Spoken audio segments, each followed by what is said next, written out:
আজকে আমি করে দেখাবো খুব সহজে ব্রেড পুডিং। এর জন্য হাফ কেজি দুধ জাল করে নেব। ব্রেড পুডিং যেহেতু বানাচ্ছি তাই দুধটা বেশি ঘন করতে হবে না, একটু সামান্য ঘন করলেই হবে। নিয়ে নেব 3 পিস ব্রেডগুলো ছোট ছোট টুকরো করে ঠান্ডা দুধটায় দিয়ে দিব আর দিব 1 কাপ চিনি। 4 চামচ চিনি দিয়ে একটা পাত্রে ক্যারামেল তৈরি করে নেব।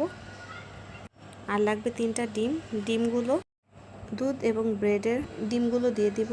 তারপর একটা ব্লেন্ডারে ভালোভাবে ব্লেন্ড করে নিব। ক্যারামেলটা ঠান্ডা হয়ে আসলে দুধের মিশ্রণটা ক্যারামেলের পাত্রে দিয়ে দিব। একটা পাতিলে গরম পানি দিয়ে ওর মধ্যে একটা কাপড় দিয়ে পুডিংয়ের পাত্রটা দিয়ে ঢেকে দিব। 50 মিনিট পর পুডিংটা বের করে ফ্রিজে ঠান্ডা সাইডে কেটে নিব এবং একটা প্লেটে ঢেলে নেব। ব্যাস তৈরি হয়ে গেল আমাদের টেস্টি ব্রেড।